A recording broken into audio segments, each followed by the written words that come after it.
Cue. Bum.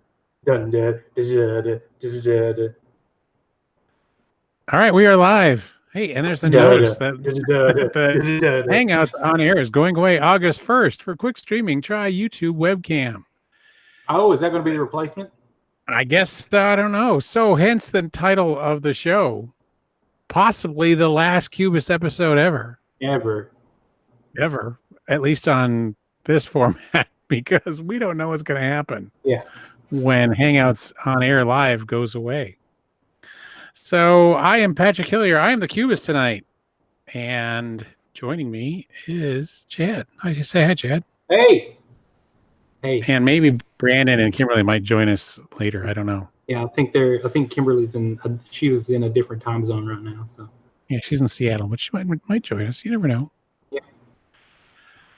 So what are we here to talk about? Well, we can start with our usual banter of games that we're interested in. Oh, I got to open the chat room. Where's that? How do you do that? I don't even see it. So the people, yeah. You got to go to the YouTube show, the regular YouTube show, not ours. So you're bulking out the numbers. You've bulked out the numbers all these years.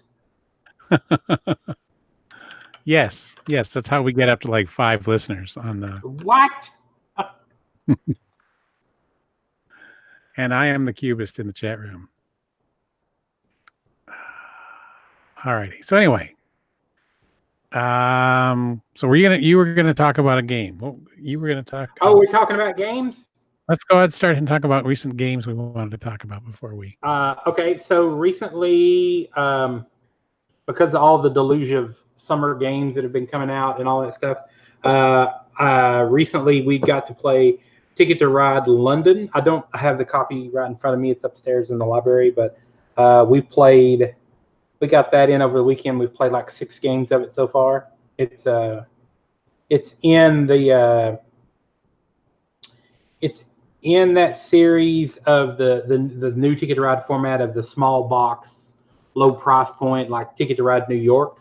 Mm-hmm. Except now you're in London. Did you play New York? I have it. I haven't played it.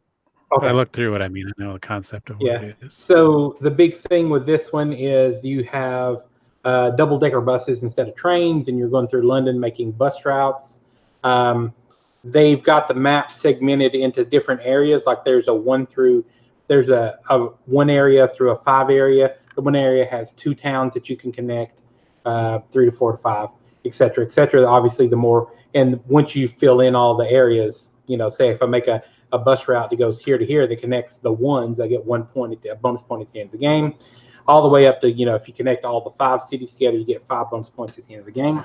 Like it doesn't do longest route or most connected tickets or something like that. They do that as sort of like the, I'm trying to think there was another Ticket to Ride did that. Anyway, the point being, small 15-minute game, literally. Nothing really new about the Ticket to Ride engine other than those regions that you're finishing at the end. And my wife is a huge Ticket to Ride advocate, and we've played, like we got it in, it's available right now only from Walmart.com. The online, like you can't go into your local Walmart right now and get it. It has to be bought from the online presence. But they're offering you like free next day shipping or something like that. So I think it costs like $20-something to get it to the house. So if you live in the continental United States, it is. I think if you're in the UK, you could get it back in June at UK Games Expo. But yeah, played 6 games of it so far. I said I've won every game because it's awesome. And then, but yeah, I advocate it. If you're a Ticket to Ride fan, obviously it's going to be a buy it. If you're just mediocre on Ticket to Ride, you like family weight games, you want something that, hey, I can take on this summer, say we're going on vacation, something I just want to play it like dinner. It has a very small footprint, like literally play it on a coffee table.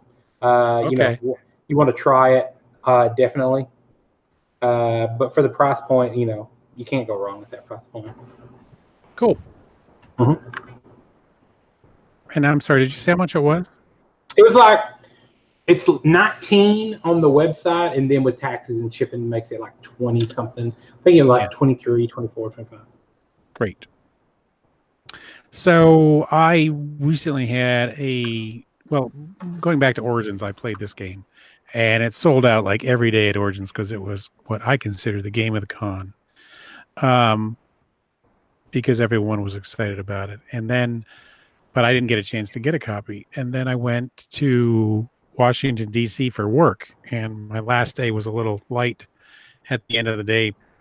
So I made it to Labyrinth game stores. I don't know if you guys made it. Have you ever been there? Mm-mm. And it's one of the best FLGSs I've been to. Oh, nice. Highly recommend going there if you ever get a chance.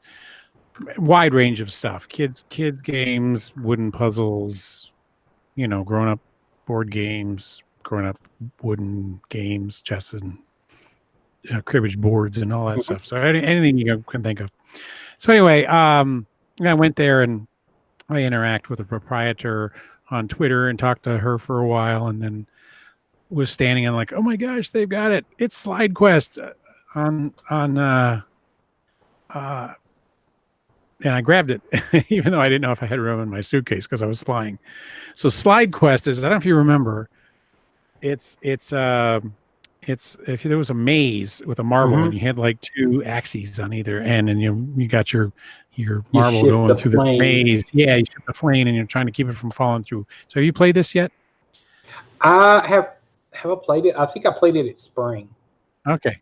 And so that you've got this knight, and he's got a marble in his butt, and you're trying to get him to go through this route to keep it from falling in the holes, and then there's these cardboard inserts, kind of like Doodle Quest, if you remember that from years ago. And then you put harder and harder levels on it. Then there's arches that snap into it, and rocks and pieces of dynamite you can't knock over, and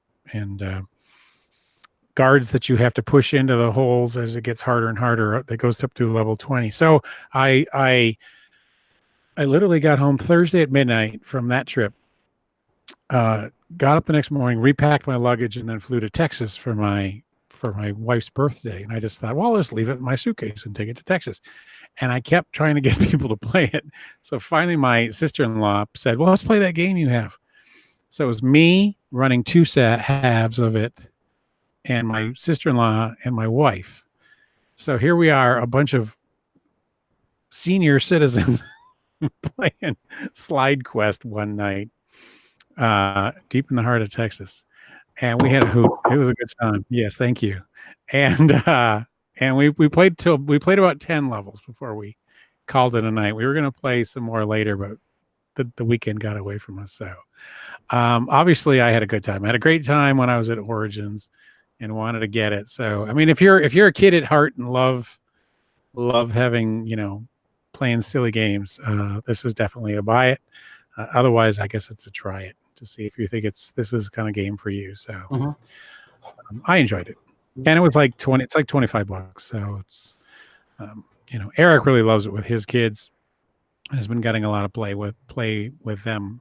So if you have kids, it's definitely a thing. But my kid's 21. We'll see. He's coming home this weekend. We'll see if he likes it or not. He doesn't like my dexterity games. What?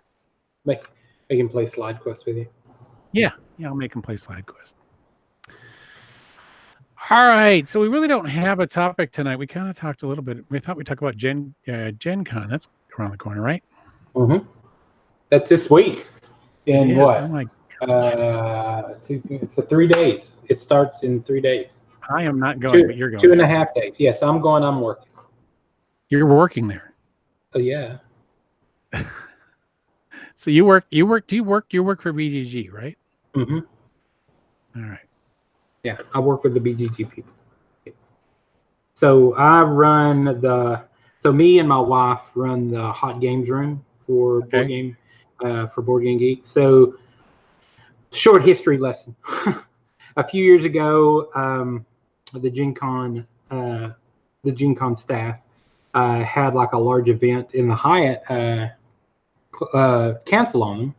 So they were in a scramble to find somebody to fill that spot. They went to Aldi and they said, "Hey, we've got this available. You guys want to run like a game room?" And Scott, when they go to Gen Con or they go to Essen or something like that, they naturally bring home a lot of games that they throw into the library that you can play at BGG Con or Spring or BGG at Sea or any of the events like that. So we decided that we're gonna make this open gaming room. Because it's Gen Con, you have to have a ticket to get in. It's not like Lucas Oil Stadium.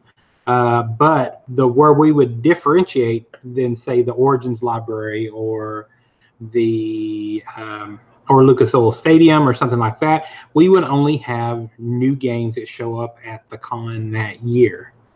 So there's or if it's like Wingspan or something that's really hard to get that's come out that year, or something that's really, really, really, really, really popular, like Spilled Jars winner, stuff like that. So so you just find kind of like at BGG Prime. Mm-hmm. Yes. Yeah. Okay. And so we have we'll just have a big row of like 10 or 15 tables. We'll have like 500-600 games there. Everything will have come out of that show. Or like I said, brand new. People they can get tickets. They can show up and they can, they spend all day shopping. They go take stuff back to their room. They can go grab something to eat. Then they'll come and spend the evening playing the games in the hot games room. And that way, or there's some people that'll come like on during the day. It's like, hey, I want to play these games and evaluate them before we decide to go over there and buy them. So it's sort of a, hey, I want to be more judicious with my purchases. So it wasn't a room with like at 98 degrees. That's where I was confused. The musical group? Yeah. No. That's what I was thinking. Yeah. So in the past, when I used to go to like open, quote unquote, open gaming at Gen Con, there was like you used to buy a ticket and you could get like a 4-hour block of just unlimited plays in a room with a library. So is that still there? Yeah. So that's still at Gen Con. Now it's the Lucas Oil Stadium. Okay. But it's sort of a mishmash of what you get there. Maybe you'll get some new stuff, maybe you won't. Yeah. It's just whatever they can get to throw in their library. Now they have an extensive library. It's pretty large library. It's nowhere near like the BGG library, but it's fairly large. But the difference is they may not have everything or everything new. Maybe you don't want to play Can't Stop or something like that. But what I'm saying, if your focus is of new games or whatever, you can come to the hot games room and do that. And more often than not, like we'll have a lot just because of like BGG, so you get a lot of people tied to BGG. So obviously you're going to get like all the game night folks there. You're going to get a lot of media people show up there because the natural tendency for board game media is to focus on, hey, let's take a look at these new games, and so we can talk about it. So nice. So it's sort of like it sort of self-propagates itself in a way, So it's like, hey, we've got the games, so we've got these new games, so the media people like to come go play games as well. See, hey, I like this reviewer, here's this designer I like, or something like that, and people show up and they have a good time. Great. Unfortunately, I didn't make it last year or the year before, or can't go this year, so. Mm-hmm. Maybe next year. Let's see. So, we're going to talk a little bit about. So, one thing nice that BGG is doing for us is the preview page, right? So, I took advantage of that. Oops, my BGG page isn't working. Board Game Geek. So, I'm going to take a minute and talk about Origins real quick while we do this. Okay. Because I did use it at Origins. So I went to this page before I went to Origins, and I checked on some games that I was interested in, and then I went and pre-ordered a few, and I was able to go to the booths and say, hey, I'm here for my game, and they handed it to me. And one of them was Snail Sprint from Hava. And the reason I'm mentioning this is because I just published on Punchboard Media, where we are a review of Stale Sprint that just got published this morning. But anyway, let me see if I can figure out how to share my screen. Who owns Punchboard Media? Who technically owns that? No, no one owns it. It's a collective. Who owns the domain, I guess? It's a collective, what's that line from Monty Python? It's a, communist collective owned by the people. Oh, gotcha. No one wants to claim ownership of it. Claim ownership. I know who, but there's the board. Okay. And am I presenting to everybody? How do I share my screen? Nope. That's not it. Nope, that's not it.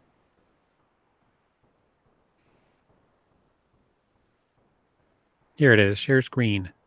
Share screen. I'm sharing my screen. Can you see my Gen? There you go. There you go. Yes, I can see it. You're looking at my preview page. Yeah.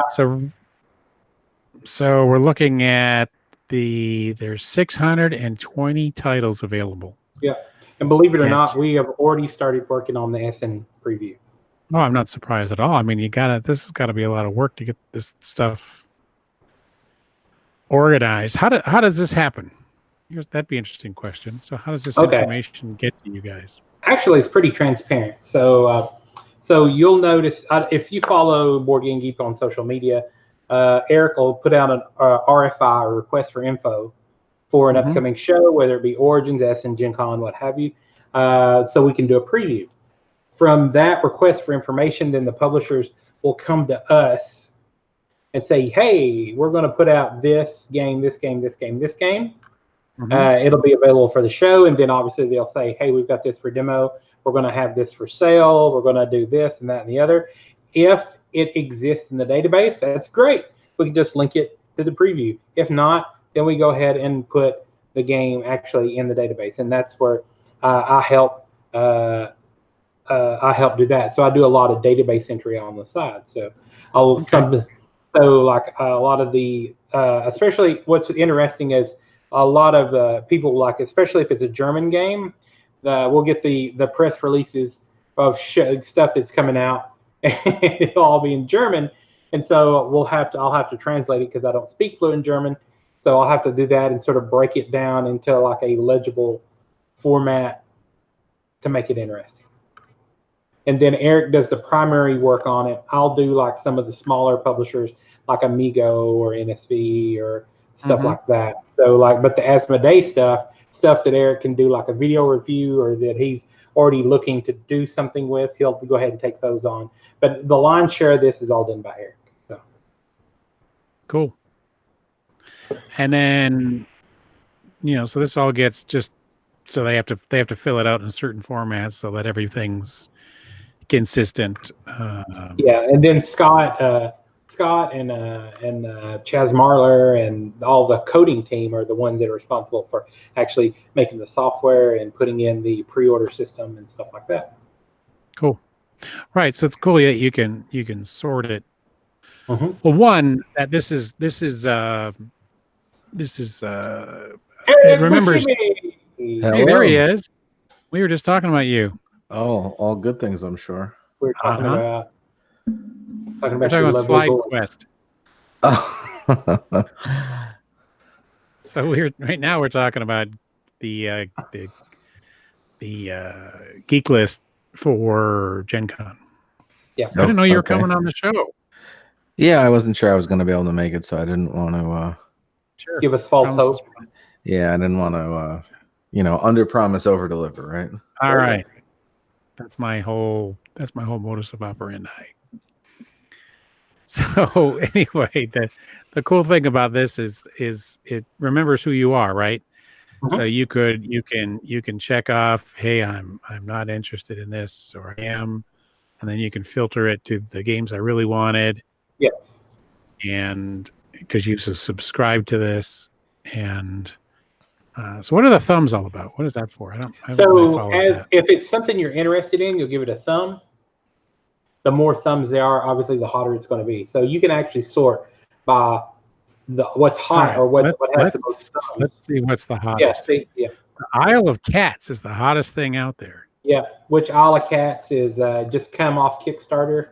It's a Tetramino sort of card drafting Tetramino game, but you'll notice it's only for demo. So a lot of people are interested in it, but they're going to go and demo and look at it. It's just this game people are interested in, such as like an Oceans English edition. They just got done with Kickstarter. I know they're doing some playtesting. I got to do a couple of rounds of playtesting on Oceans. It's pretty cool. Eric, you tested that, didn't you? I didn't. I wouldn't say I tested it. I'm pretty sure they were done with it when I played it. Yeah, but I did. I demoed it at Origins. Yeah, yeah. That was a lot of people were asking about that at Origins. It was a good game, and I say that as someone that's never played any of the Evolution games, but I really enjoyed Oceans. Would it evolve itself into your collection? Oh. One of the reasons I like to demo a ton of games when I go to conventions is so I don't buy everything. And I would say if I had a group that I think would play it, I would buy it. But I don't think I do, because for a like an engine building game, it's very aggressive. With the interaction, because you're like, you can eat each other's fish and stuff like that and steal each other's resources. And I don't think the Euro style players that I play with would love that. And then I also play with my family, but that it's a little too complex for my family. So I don't see it would sit on my shelf and not get any love. But I enjoyed it, so I would definitely play it. I would love to play it again, like next time at a convention or something. Yeah, I know there's a huge following for just Evolution in general. Yeah, there's a lot of iterations. So this it definitely seemed like a very popular franchise, considering how much they've done with it. Mm-hmm. Yeah. So this Empires of the North has a pre-order button, just so people can see what we were talking about earlier. You click on that, and then you pay for it. And if you notice up above, that you can actually, like if a publisher comes in, they can set a term, like, hey, we're going to only take pre-orders for a certain amount. Or in the case of the game above, they cut it off on the 27th. Mm-hmm. And that was a Renegade game, I'm pretty sure. Right.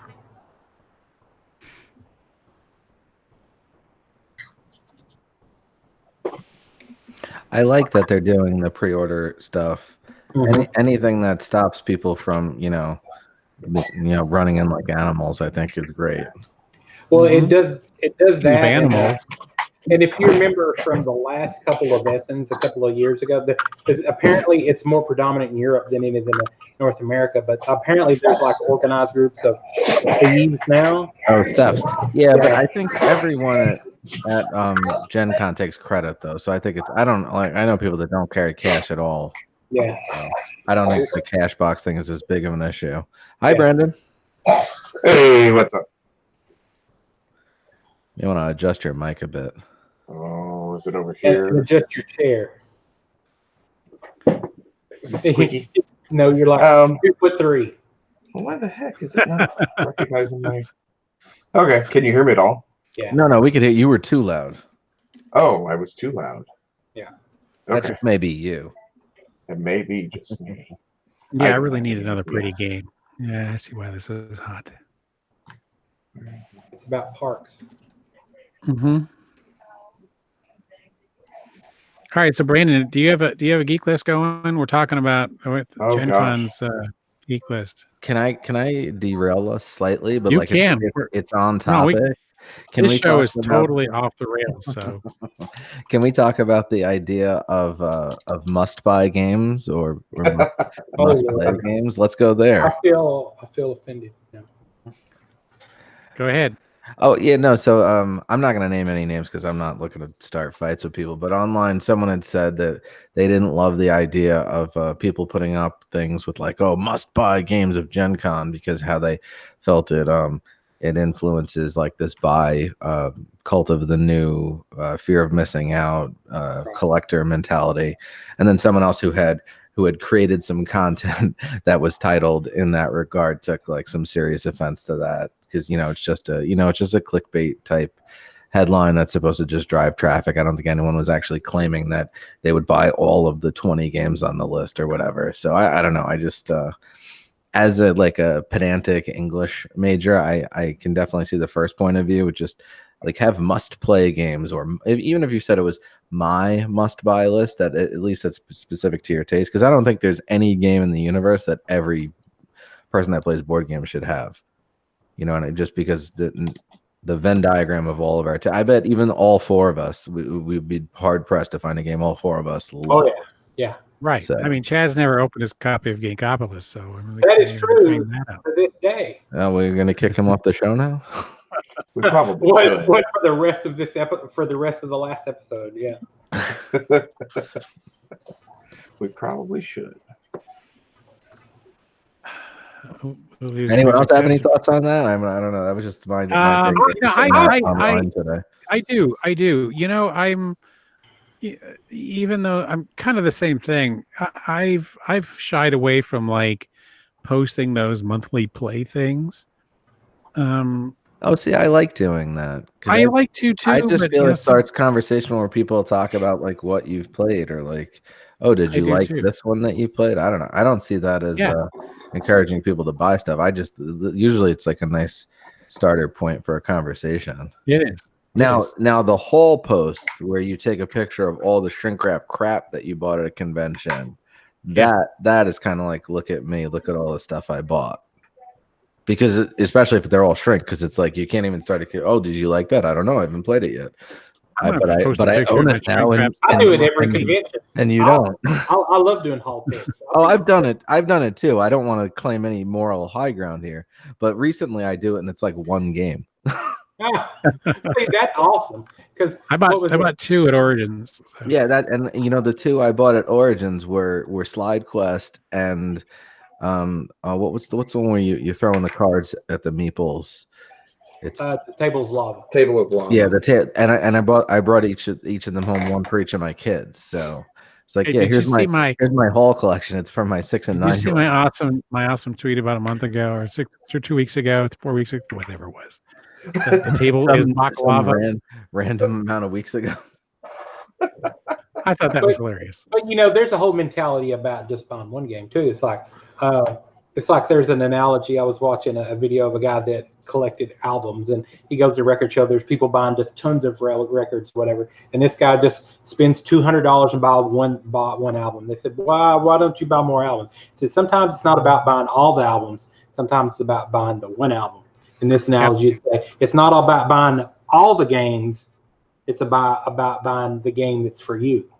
Like, that's like, do you want to go to, like a Burger King and get like 30 of those $1 sandwiches, or do you want to get one nice steak?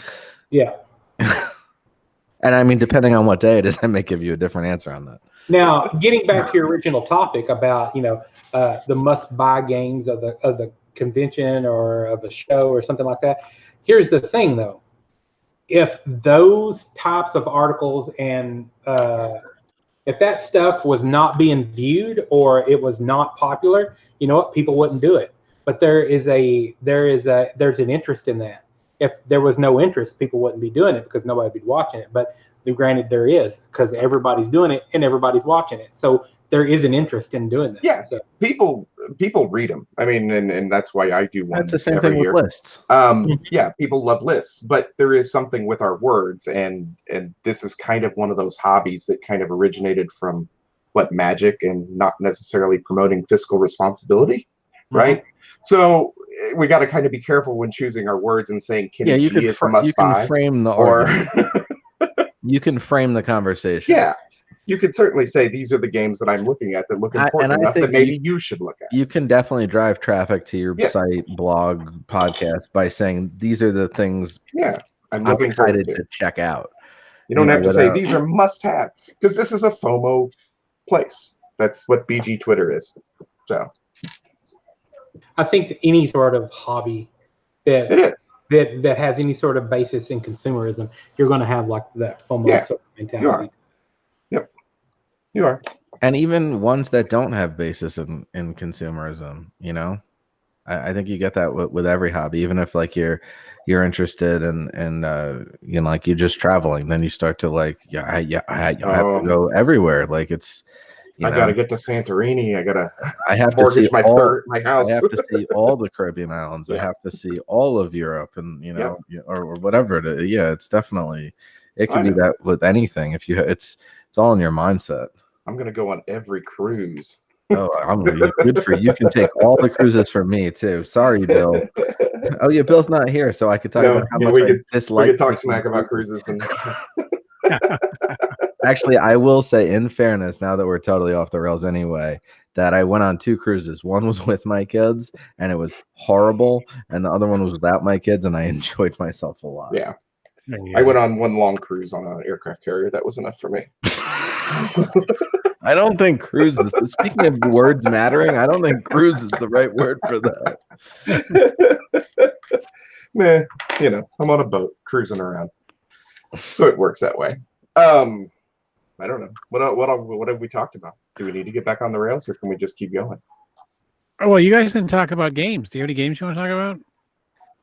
You missed the top of the show. Off the top of my head, without having looked at that list at all, and without having seen any of those recently. Yes, that's what I said. Oh, okay. I was going to tell you the 2 games. You know, the thing that Kimberly hates. Gen Con.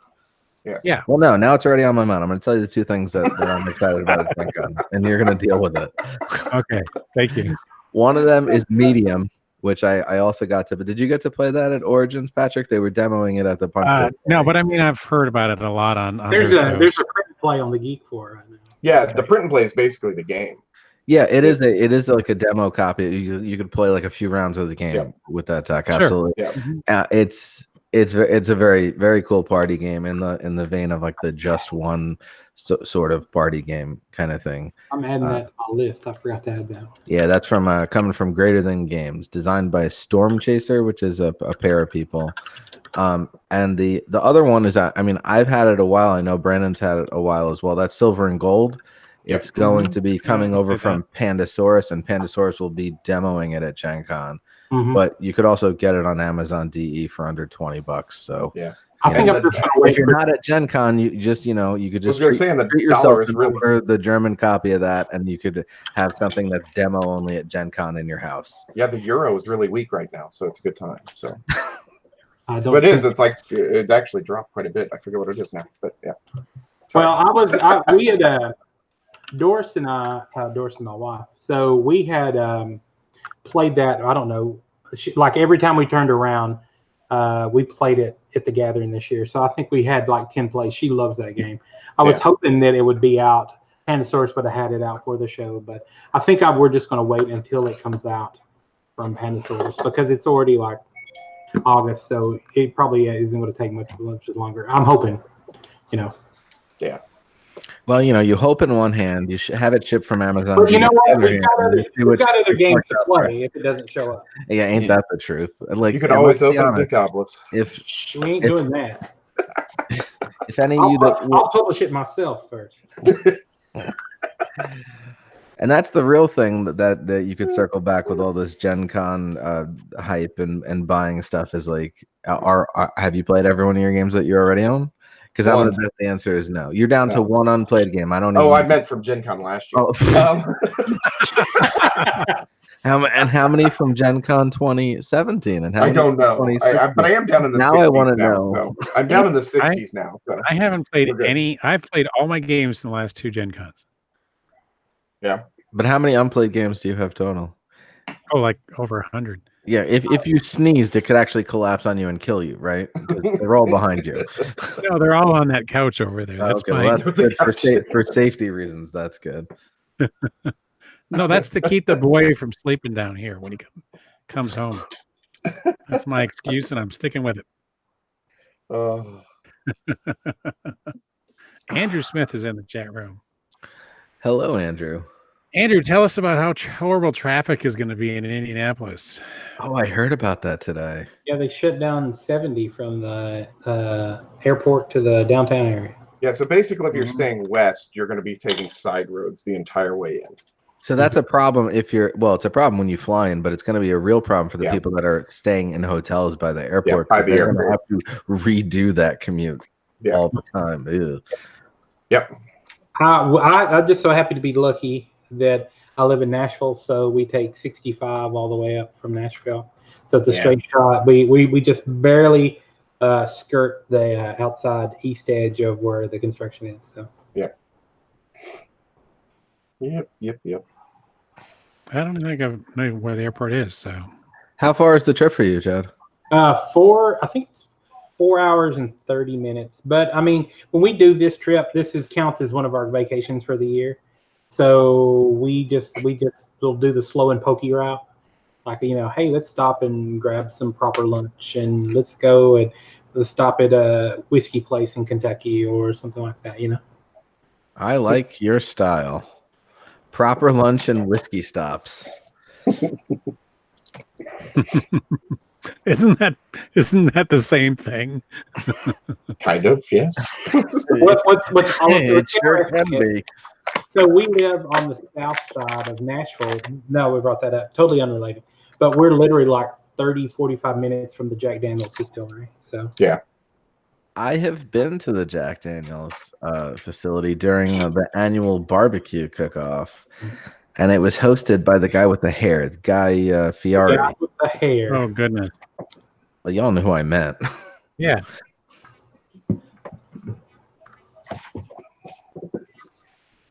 All right. So are we going to talk? Brandon, do you have a game you want to talk about? No, not really. I haven't been playing a whole lot lately, which is kind of why, I've been quiet most of the time. Well, who plays games? Yeah, I know. I just like to acquire. Tuki's really fun if y'all have passed on it. Don't. Tuki? It's a lot of fun. The new next move game, stacking. I'm passing on that game, not because I'm not interested in that game, it's because I'm pissed off about Century. Why about... Is this about the Gollum edition? No, this is about my pre-order. Oh, still hasn't gotten here? Still hasn't even left. Did you order it with the mat? Yes. Well, you should have got it already. I would talk to Mike Young. Well, there's several of us that are quite upset. I'm done. Yeah. I'm done with them after this. I mean, I will not buy another product from them. Gotcha. I've never had an issue with them. I know others have. Well, the last Century was late. Azul was late. It's just there's a fool me once, shame on you. Fool me twice, shame on me. Fool me on the third one, and I'm done with you. Yeah, I playtest the Century games, so I'm played out on them by the time they're released. I have no interest in the new one. Mm-hmm. Yeah. But I never get to see the pretty, the good versions. I play the pretty version. I play it on, cut out, index cards. So. Right, I got you. But they're so abstracted. I don't think it matters that much. Yeah. Yep. So, Eric, we were plugging our blog posts today. Mine. Do you have anything? Oh yeah, your very deep review of Snail Sprint. The heavy, you're doing the heavy lifting. Yeah, I was. It was a slow burn.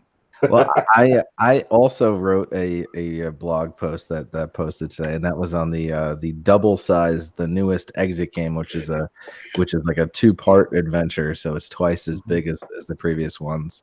I really like it. The Too Long Didn't Read is I wouldn't start there if you've never played it, but if you've done them before and you like it and you're familiar with the system, it's a great thing that you could either do over 2 periods of time, or if you were looking for something that was going to take so it's twice as long.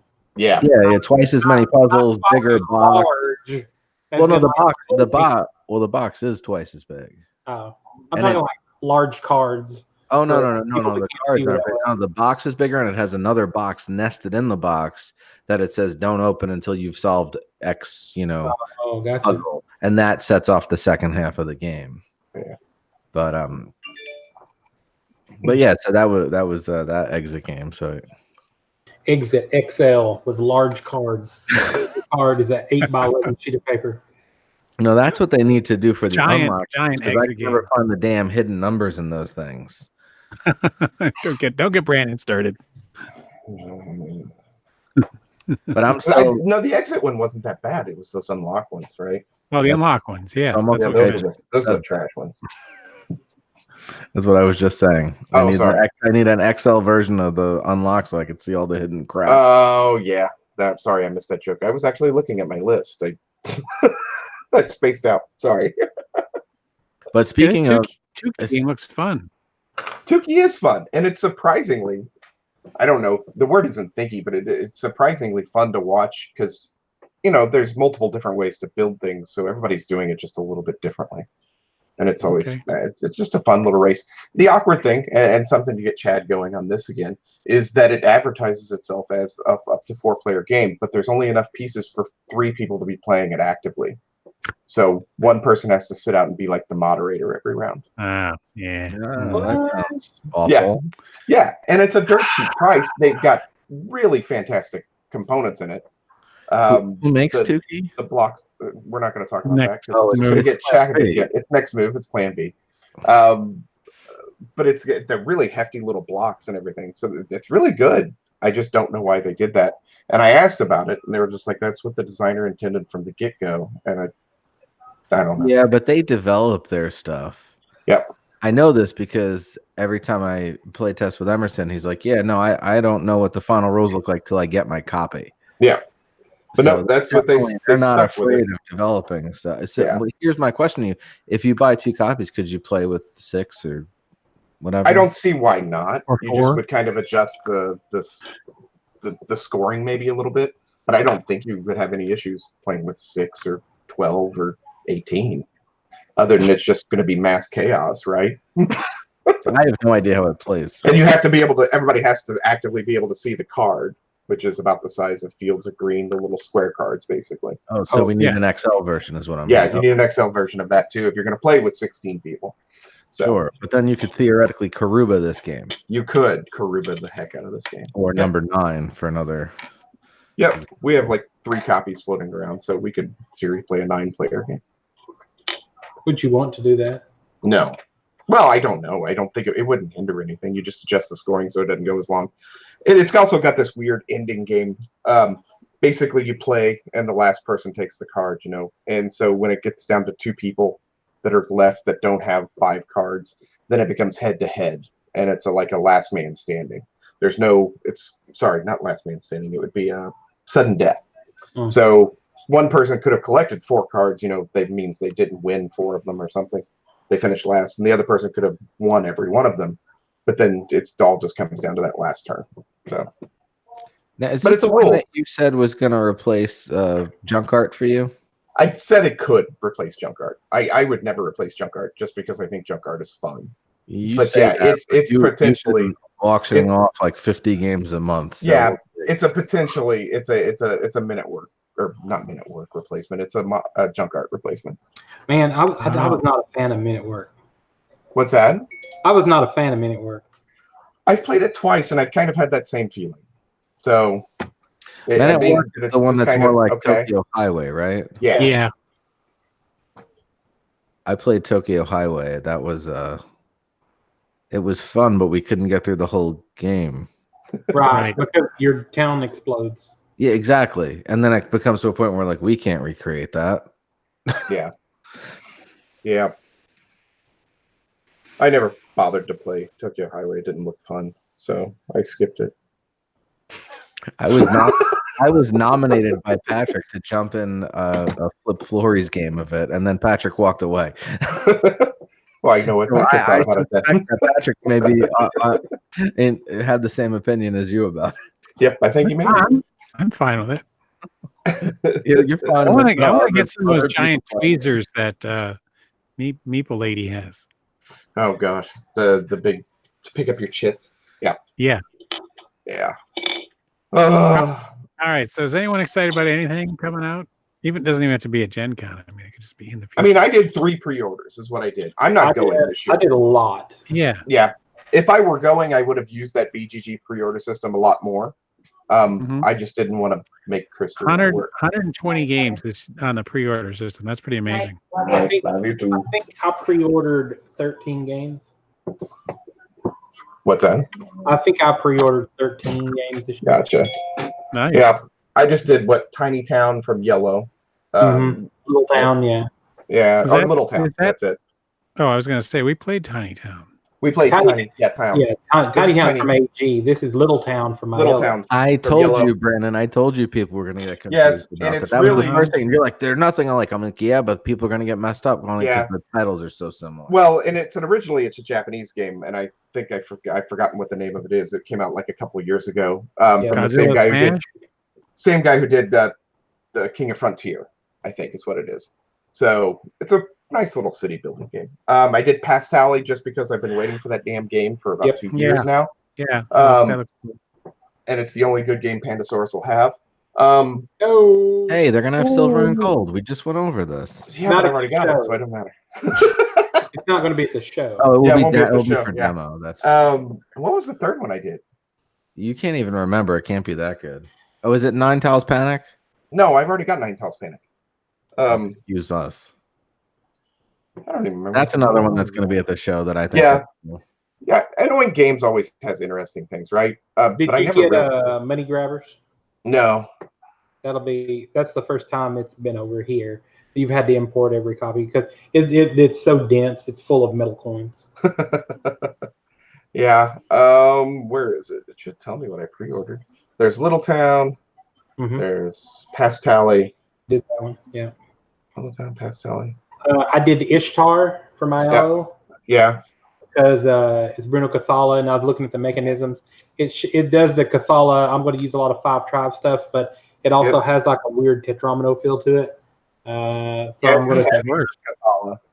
Huh? It's a heavier Cathala. So. Detective Club from Blue Orange. Doris, my wife, she likes Dixit, and this is sort of falls in that vein of like Dixit meets what is it? It's Dixit meets Fake Artist or Spyfall. So that's going to be pretty cool. Pre-order. I pre-ordered all the Oink games. Just went through it. Order because I collect those. Yeah. Hats is the other one from Thundergriff. That's the one I did. Cartographer. Hats. Not from Thundergriff, from Thunder. Yeah. From Thundergriff, not from Thunderworks. I pre-ordered Cartographer because I love that game. Yep, that one I pre-ordered from the website to be shipped, but I haven't heard anything about when it's shipping. So I did Letter Jam yesterday. Have you played Letter Jam, Chad? Yeah, I played it at the Gathering. It was pretty good. Oh, I played it at Origins, and it was. You wasn't a fan? It was all right, but I figured for $20. Yep. It'd fall in that vein of something I can show Muggles like along with code names and. I don't think a Muggle's going to get that game. Yeah, Patrick had trouble with it. Oh. What? How to spell words? But I'm an idiot. Huh? I don't know how to spell words. Like I don't show the crypto to Muggles because that whole thing that I'll punish you for bad but not give you something for good. I don't like showing that to Muggles, but Letter Jam, I think that you could show that to a Muggle and they would get it. I don't know. Well, if I'm wrong, and I'll be out $20. So I'm wrong, I'll just sell it in medium together. I did the Unmatched along with the expansion for that. I would like to play Unmatched. That looks interesting. I played the earliest. I played a really early iteration of it. I liked it. Robin Hood, Bigfoot, or whatever. Yeah. What I thought was cool about it is now it is head to head. I'm going to kill you before you kill me sort of game. So I love those. So if you're cool with that, it uses models, which I'm a minis person. I mean, obviously that's why I'm sitting out in the garage right now. It uses the Tannhauser system of line of sight, so the board will be broken out. Here's 5 or 6 purple squares. Here's some red squares, green squares. If you're standing in purple, you can see all the purple squares on the board. If you're standing in a red square, you see all the red squares on the board, and so on and so forth, and the colors are just smattered. So there's never a thing where you have to get down and just line of sight where your model is, like you would in a game of Warhammer or something like that. The board sort of defines what you can see and what you can't see.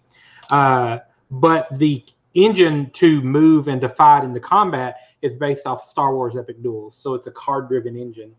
And so you'll move yourself. Each person has a sidekick or plural sidekicks. Like Bigfoot has a jackalope. Robin Hood's Little John. And then it's basically a sort of one-off combat game. Or it's how I played it. How is is it dice combat, card combat? Card combat. It's basically Star Wars Epic Duels. Which I've never played, so that's that's not as helpful to me. It's not collectible for a card game. Okay. But each hero has its own deck. Okay. So Robin Hood have his own deck. Bigfoot has his own deck. Alice in Wonderland has her own deck. I'm trying to think who else. I know they made a Bruce Lee character for it. Bruce Lee is the exclusive. They're doing Jurassic Park characters for it too. Yeah, so they're doing Jurassic Park. They got the Buffy IP to do for that. So there is several different. Was exclusive to Gen Con? Yeah. Well, no, not to Gen Con. It's Okay, just going to be a convention exclusive. I was going to say there would be a run on that if it's only at Gen Con. There'll be people Bruce Lee fighting for it. Well, that's part of the reason they're not doing the VIG stuff this year, because there was actual fist fights last year. Part of the reason. By the VIGs or fighting over it? It doesn't matter. It's just there was during that hour, whether you're an exhibitor that got in early or you were we're not in a hobby where you need to. This isn't Walmart on Black Friday. You can be civilized. So. I mean, argue there hasn't been a doorbuster since before Seafall. Yeah. Don't you remember the Plan B was literally giving away games one year? Yeah, they gave away 50 copies of Gollum. And there was another year where Renegade had copies of Ex Libris, and people were literally just stealing them and walking away because they only had 2 people at the booth and 50 people came. Yep. Some other stuff I pre-ordered that weren't necessarily on the BGG pre-order and not even necessarily a board game. So Impact Miniatures. They're a little miniatures company. It's just like one or two guys that make miniatures. They made a whole line of Dungeons and Dragons cartoon chibi models. So I pre-ordered every one of those because I love that cartoon. It even comes with Venger and his little sidekick Shadow Guy and Tiamat, and I had to have those. What else do I have here on my pre-order list? My wife ordered the Dungeons and Dragons cat miniatures, and there's the people that make the Guild Ball miniatures game. I don't know sure if you're up with that. So we pre-ordered there's an exclusive cat riding a pug mount, and there's a little pirate mount. There's another little pirate mount miniature if you watch the Critical Role show that's on YouTube and Twitch. So there's some exclusive miniatures there. So we bought some models for pre-order. So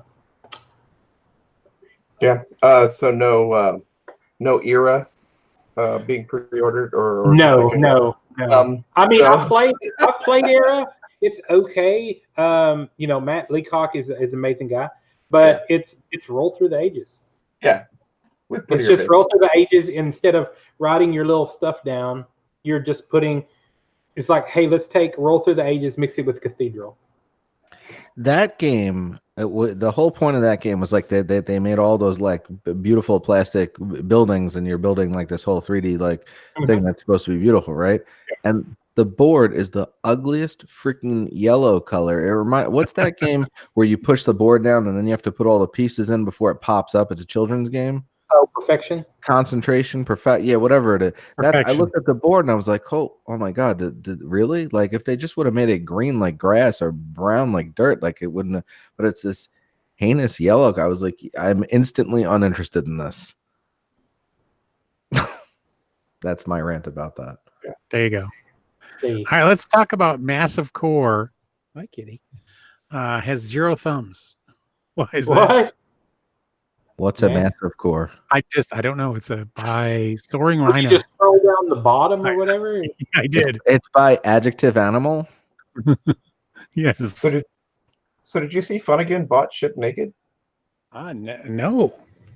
Fun Again Fulfillment bought Ship Naked and Hit Point. Does that mean that Ship Naked and Hit Point are no longer a part of No Game Salute? No longer a part of Tabletop Tycoon, owned by Dan Barrington. Fun Again Fulfillment and Ship Naked will form a brand called Fun Again Logistics that will initially have facilities in Londonderry, Indianapolis, and Medford. This is a major expansion of Fun Again's campaign logistics services. So they're going to get into the just shipping stuff. Well, which they I guess have. they already have. They're the ones that did Gloomhaven. Yep. The logistics for Gloomhaven. So they're just expanding that out. Yep. They're going up against Quartermaster. Yep. Which you say that, which is funny because like Quartermaster's like pretty new, but they're already, Well, it sounds to me like maybe this is more going. Quartermaster CSI. Quartermaster, it's Quartermaster CSI. So yeah. Yep. Huh. Interesting. It would not surprise me to see like somebody like Alliance buy out Miniature Market or something. Huh. That way you'd have like the Midwest, the East, and the West. Yeah. So anyway, derailed you. Sorry. What stuff are you interested in that's not a pre-order? What did I have on my Moonbase, which I thought looked kind of like an interesting. Which one was that? It's called Moonbase. Who's about? I've forgotten. Eric Yurko just did a review of it, and I'd never even heard of it. It's kind of like these rings that you put on the moon. It's a little abstract. Well, not little. It looks kind of fairly big, but let me see if I'll find it real quick. It is by Itten Games. There you go.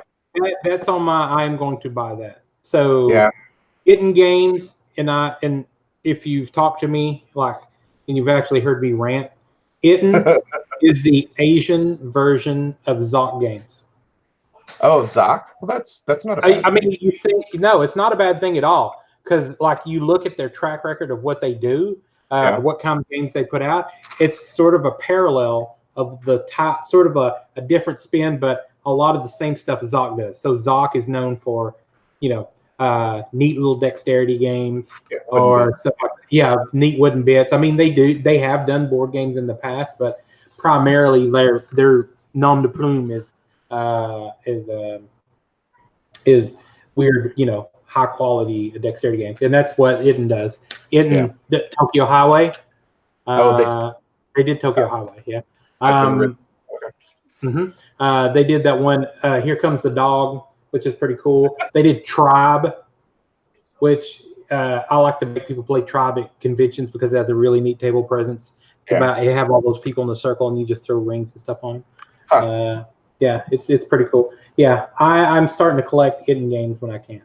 Yeah, that's one. Space Explorers. That's a good one. Which has been getting a lot of buzz, around the place. But can you not get that? You can get that on Amazon though right now. Oh, is it out now? I didn't even know. I didn't even know. Go ahead. Go ahead.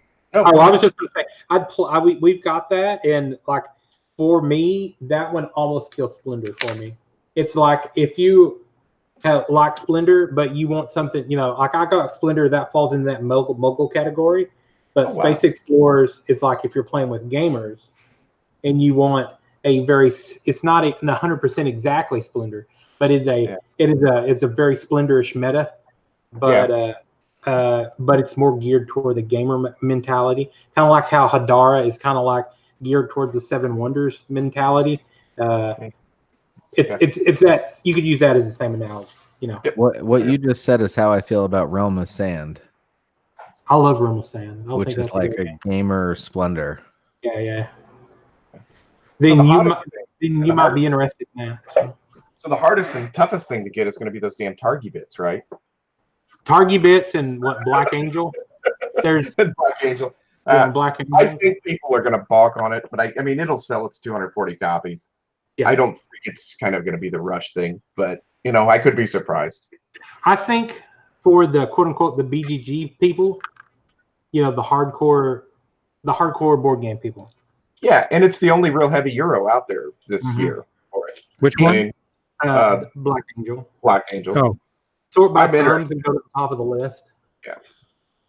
It's by Pearl Games. It's the spiritual successor of Troyes Troyes. Troyes. Oh yes. I thought. I saw a prototype roll and write of Troyes. Mm-hmm. Well, that's gonna Because if it's worth doing, it's worth doing a roll and write of. Yeah. I- Yeah, I- You learn nothing.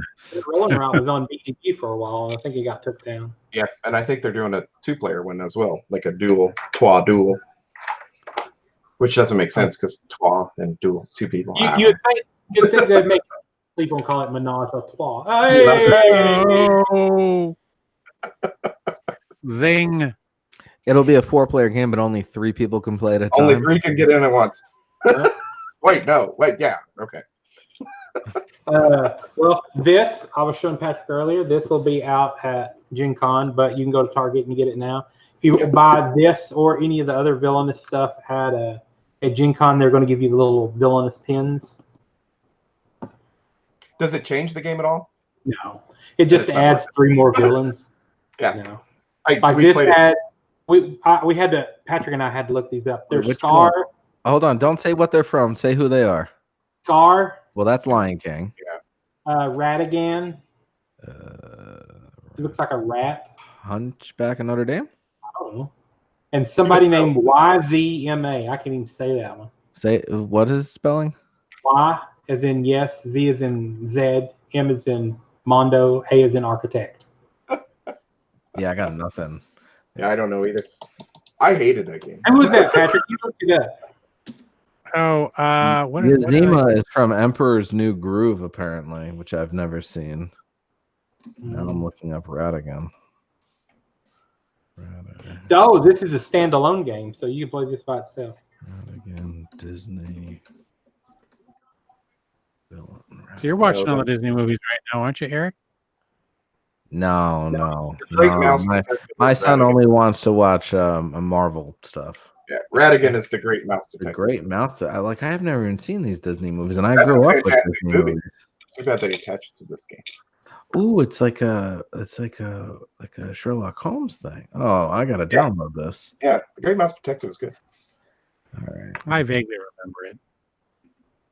but not enough that it's gonna make you want to buy this expansion, though. No. Or, I'm sorry, standalone, right? I didn't play the original. I don't know. No, but my point is, like, the first game had what, 4 villains in it?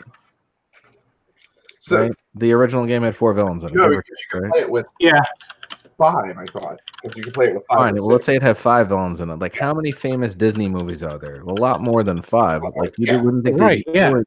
You would think like there's more stuff. Like Scar was an obvious choice as a villain, but there had to be other ones that were, from more famous movies than The Great Mouse Detective and The Emperor's New Groove.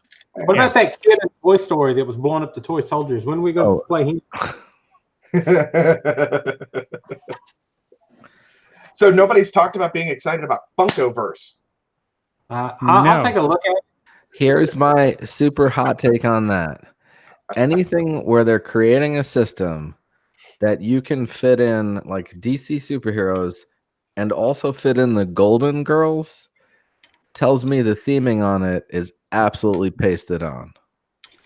And that tells me, like if they would have said they were just making a superhero thing, I would have believed maybe they could have got the mechanisms to work in where I would have felt like I was being a superhero.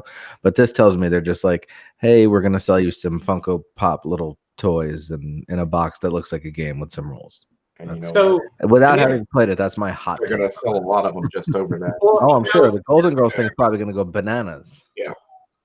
There's an interesting thing. I looked at, because you can filter the games on the preview by the designers. There is I think now with Funko in there, I think there's up to 12 games out of the 600 this year that are all done by Prospero Hall. Or Force Present. Yeah, 12 of them. You'll be able to buy them all on Target fairly quickly. It's no need to rush their booth. And I'm kind of over them. It's fantastic. They're selling games and they're making someone some money, but goddamn, they suck. Look, the breakfast cereal game was fine to play with my kids, but that's exactly all it is. Yeah, Yeah. Jaws had glimpses of it, but then it just kind of breaks down, and you realize that it's all going to funnel to the same ending, one way or the other. It's They've gonna got be they're doing a dexterity game. What was it called? I forgot. It was in the called list. Catch, No, except they themed it something weird, where you have a glove and ball. Precipice. That was the name of it. That's coming out. It's show. But I just thought that was interesting. I was like, man, they are knocking out the games. Yeah, they are. It's just a marketing. Oh well. So let's see. What else? No harm, no foul. My list of stuff that I'm personally going to buy, whether you like it or not, I'm buying this stuff. Paul Inkow is in the chat. If he's going to be working, he needs to save me a copy of Dizzle, and he needs to save me a copy of Amul, because I want that. Both of those. I like both of those. Brandon, you were talked about Dizzle, didn't you? Did you write up on that? I reviewed Dizzle. I enjoyed Dizzle quite a bit. Mm-hmm. Dizzle's fun for a roll and write. It has some Yeah. interesting spatial stuff going on. I like it. Fun for a roll and write. Oh, Eric. Yeah, so we're all getting that caveat. It's almost. It's good for. I am escape room in a board game guy. I am not roll and write board game guy. And we just did a show on it. What if they did an exit room named Roland Wright? Well, they a board already made a game called Roland Wright. But yeah, you know what? I killed try Roland it. There you go. Who killed Roland Wright? The Roland Wright escape room game. These ideas are free if anyone's listening. Published it. Who else? That'd be pretty hilarious though, because at some point it's going to hit a bubble. So you should start working on it now. Who killed Roland Wright? Let's see. Starling Games. I'm going to look at the Everdell expansion. I'm curious about that. The other one from Starling Games I'm really looking at is Anomaly. So I love hidden movement, hidden identity games. And so I really want to. I took a look at that from the Origins preview stuff, and I thought that looked pretty neat. So it's kind of like you're all people in a spaceship, and there's an alien hunting you down, and all that good stuff. So I like that stuff. Silver, Bezier Games. Yeah, I want to pick that up. I like that. I want to throw something in here on that one, and is that they released the free app of Silver on the phone. And I mean, I can't complain because it's free, but I think the app implementation was a little bit wonky, and it made it really hard to. I don't think it's a complicated game, but the app implementation is not great. Like Brandon was trying to walk me through it because he'd played it in person, and he was like, "Oh, why is this doing this? This shouldn't." And I'm like, "Yeah, that's kind of how I feel." But like, I want to sit down and play this in person. It'll probably take 5 minutes to play a whole game, but this app is not doing it any favors that it intends to. Now I Hello, little person. I enjoyed Silver. She recorded a story cubes that I still have to edit. It's 12.5 minutes long. Nice. That's an okay. epic story worthy of Homer. There you go. I enjoyed Silver. I have seen people that do not enjoy Silver, so I know it's not for everybody. It's a quick game though, right? It can be. I mean, it's a lot though. I mean, you take Cabo and you have like 4 powers total. Okay. And it's simple, it's easy, it's fun, and this Silver is Cabo times, well, it's 11 cards, so almost times 300% more. Because everything does something different, and it throws in times weird. 3 is not 300. Yeah, I know. Stop it. Math is good. A strong point. So it's gonna throw some people off, but it's good fun. Yep. Medium. I'm going to pick that up. Eric was talking about that. I think that's a really fun game. I never got a chance to get Shobu, so.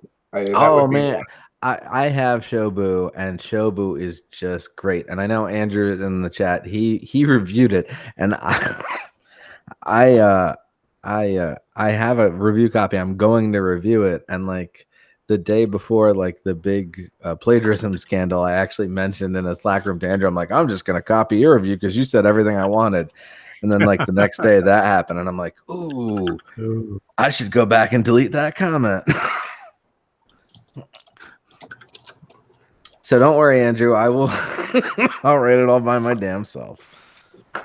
But it is really, really good. It's probably my favorite abstract, the new abstract that I've played in years. I liked it better than TAC even, and I enjoyed TAC.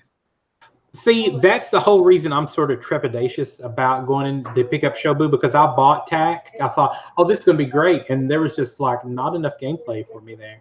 All right. So just go to the booth and they'll have it set up at the Smirk and Dagger booth. Because I didn't know anything about it. I just walked by. I'm like, what do you got all these old rocks on the table for?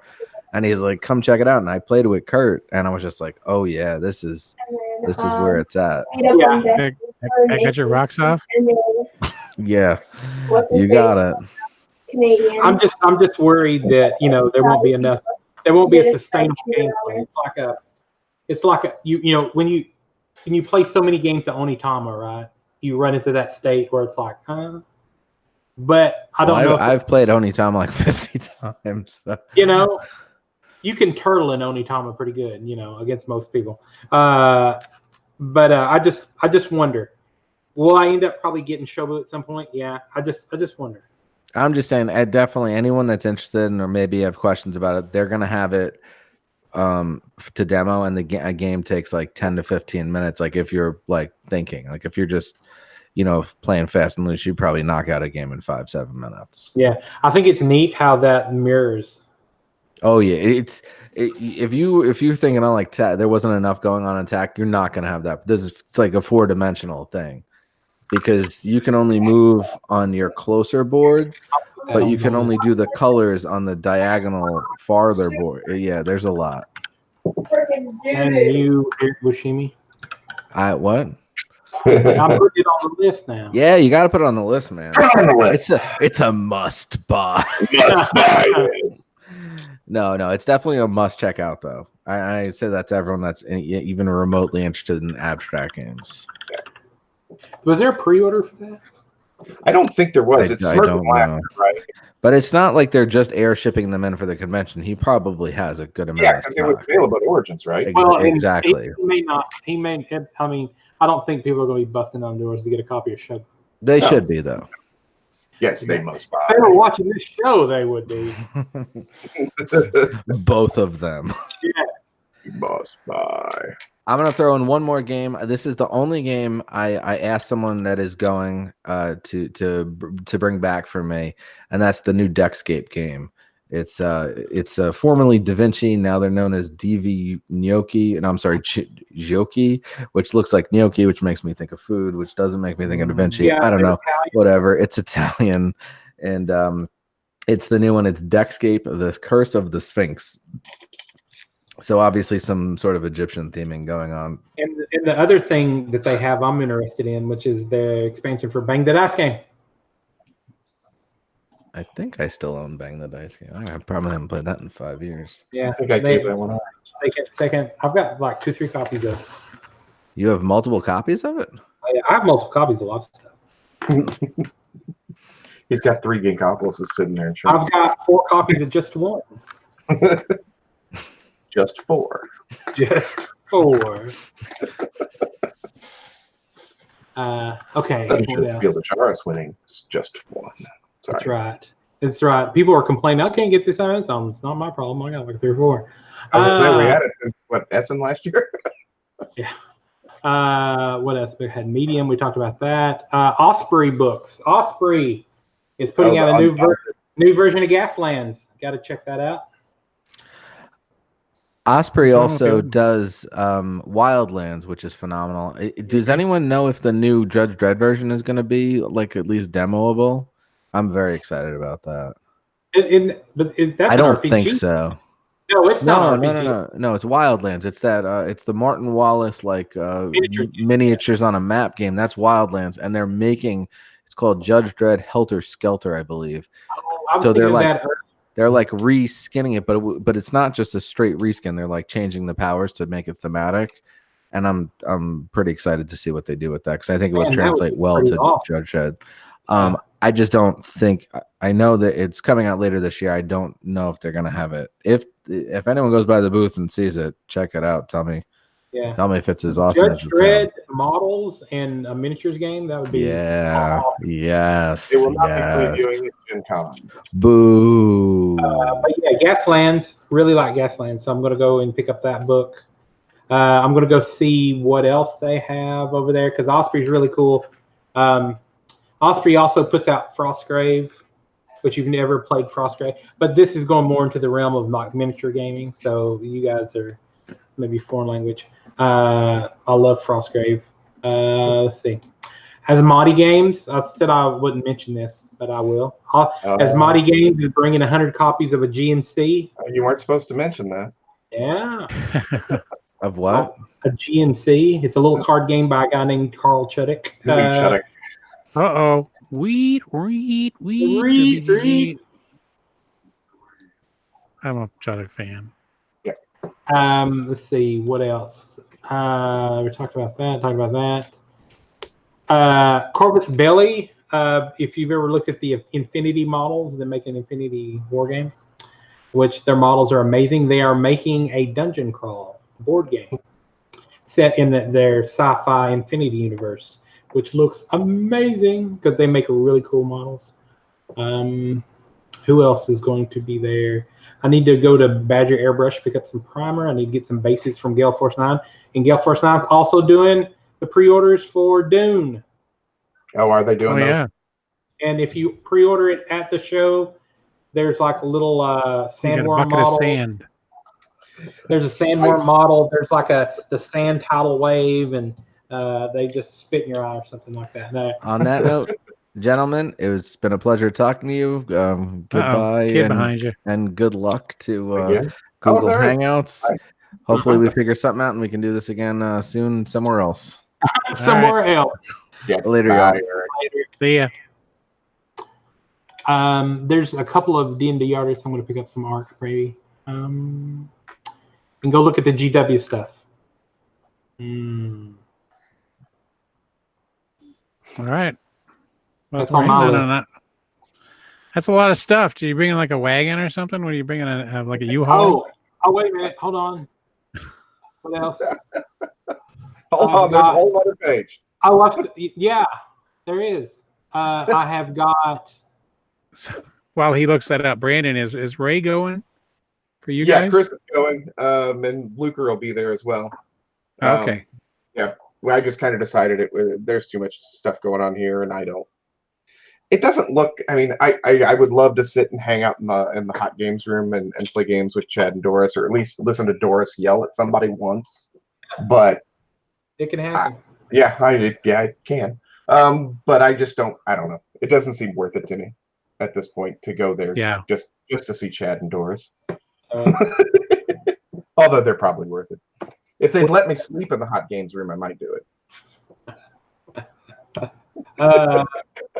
We have to run people out of there like 12:45, 1 o'clock in the morning. Yeah, I know. Because there'll be like other people there, and Scott likes to come in there and play games, and they'll just hang out. Scott says, "I'll close," and then they're out at like 2 in the morning when I'm done cleaning up. Yeah. Okay, let's talk about some other stuff. Okay, ready? Let's talk about role-playing games. So, ready? Here we go. If you like video games, you've seen the Cyberpunk 2077 stuff. There is an agreement between them and the company called Ard Talasaurian Games. They are known for doing the Witcher RPG. They are doing a reissue of Cyberpunk 2020 based in that universe. So that's going to be worth checking out. Tuesday Night Games. A lot of those Matt Fantastic games. They did Two Rooms and a Boon. What else? That's Not Lemonade. All that stuff. They actually made a little magazine RPG that's as close as you can get to watching the Alien movies as you can get. It's called, and they're doing an expansion called Pound of Flesh for their mothership line. Shadows of Estrin from Studio Gate, which is from France, which is Gothic D&D, which is great. And then finally, Pellegrin Press, Knights Black Agents. So what's that guy that's a super secret agent? The Bourne Identity. He can do everything, right? So imagine everybody in the game's Jason Bourne. So you don't even have to roll to hit people or shoot people or anything. You're just good at everything that you have skills in. But the problem is you're fighting vampires, so they are just that much better. They're no longer human, so you can be the best human in the world, but you're still not a vampire. So that's an RPG where it's like humans versus vampires, and so it's awesome stuff. They're making a series of games where it's like normally with a role-playing game you have a DM and a bunch of people. This is going to be a DM and one person, so it's all going to be solo gameplay. So pretty hyped about that. So it's kind of like you're almost playing, I don't know, like Time Stories-ish, or if you're doing like Detective or something like that from Van Ryder, which if you've not checked that out, that'll be at the show. Detective LA Noir or whatever. That game is amazing. I've played it like 4 times, and I love every time I play it. The Van Ryder one? Mm-hmm. The Van Ryder games, detective game. It is amazing. Okay. Art by Vincent Dutrait. Well, you can't go wrong with that. Speaking of Vincent Dutrait, there's a new Japper with Vincent Dutrait. Is doing all the art. So they basically took all the art from the AMP and they made a new copy of Japper. If you've got the old Japper, that's fine. But if you're one of those guys who aesthetics mean anything, you will probably want to take a look at that. Yeah, I heard there's a disappointing lack of pandas in the new art. Okay. We all know what that's for, right? Yeah, because of the pandas on the camels. Yeah. All right, we should probably wrap things up. I got to get up in the morning and go to Lexington. Kentucky? Yeah. Will we go through there? No, we won't. We'll be going through Louisville. All right. Or if you're from the South, Louisville. Louisville.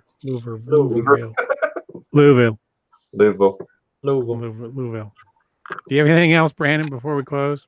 I don't have anything. There's going to be demos of the next in the Takedo series at the show. I saw that. What was it? Today or yesterday? If you like Takedo, there's a follow-up. They're going to be showing that off. Yeah. So that would be pretty cool. Sounds like an exciting show. And it's a good show. All right, everybody, go say hi to Chad in the Hot Games room. Yes, say hi to Chad. Say hi to me. Buy all the things because that's what you're supposed to do. Yeah, buy everybody it all. wants you to buy all. You must buy it all. Buy it all. Home mortgage lenders are going to be outside the exhibit hall. They have instead of food trucks, they have Quicken loan trucks pulled up. You're shoveling money off the back of it, taking mortgages. That would be funny. And then, because all those people that play Kingdom Death would do it. Yeah. Right.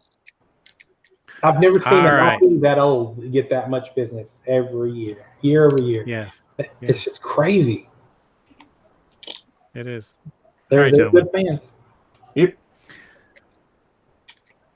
So, all right, gentlemen. I don't know if what we're gonna do in the future, right? Maybe Twitch, I don't know maybe the new chat, maybe the web thing that they popped up when we started the show will work. Webcam. Yeah, I don't know. I haven't checked out webcam yet. So we'll mess with it and let you guys know. And for those that are keeping score, Chad was 100% correct on his SDJ nominations. 100%. I was too. 100%. I guessed those, and this is the first time ever my wife, not just me, my wife has played all the winners. I guessed them, but I voted. I wanted others to win. So I heard that show. In your heart, in my heart, I wanted llama, and I wanted llama. But what are you gonna do? I was happy with what won. So yeah. Right on. All right, gentlemen. Thanks for coming on. Mm-hmm. Yep. We had a show. We did. Peace out. I'm going to end it. Whatever. And remember, we're all different sons of the table. Metro Media.